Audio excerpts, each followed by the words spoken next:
I was 10 to 11 years old when this started. My brother was 4 to 5. Like most kids, Kyle too had an imaginary friend. And like most kids with imaginary friends, Kyle had given his a name with distinctive physical features. If I remember correctly, the friend's name was Bosco.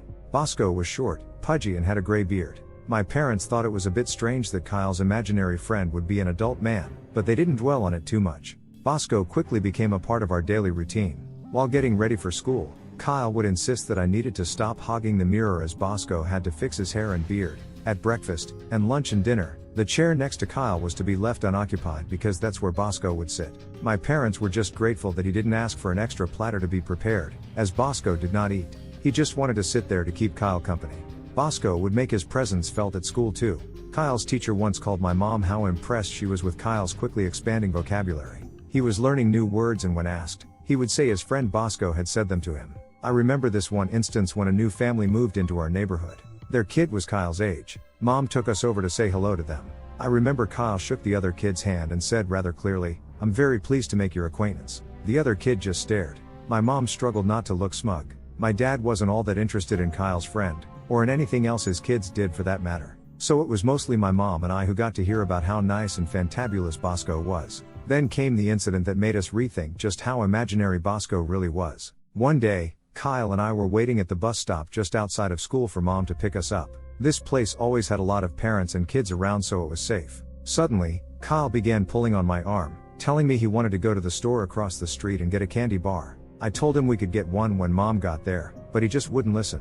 He pulled on my arm almost frantically and kept saying he needed a candy bar now. I gave in, and walked with him to the store all the while telling him if mom got mad at us, it would be his fault. The moment we had crossed the street, the driver of a bus lost control of the vehicle and mowed down a bunch of people at the bus stop. It was like a scene from a movie. I was in a state of shock while Kyle started crying. When my mom got there, she hugged us for what seemed like an eternity. She knew we could have been among the people who were crushed. Once we had gotten home and had calmed down, she asked me why we had crossed the street. I told her about Kyle wanting a candy bar. She questioned Kyle, who told her he didn't really want a candy bar. Bosco did, and he's the one who told Kyle to get me to go to the store with him. My mom turned pale. For some time after that, life went on as usual. Mom now asked Kyle about Bosco quite regularly. But he didn't say anything out of the ordinary, just regular kid stuff. But another surprise for us was right around the corner. My mom's sister, our Aunt Rita, had just moved to our town. She had landed a job at the same company where Dad worked, and I remember that she and my dad got along very well. One weekend, my mom took us to see our maternal grandparents. Dad said he couldn't come as he had work. Mom seemed disappointed but agreed to take us without him.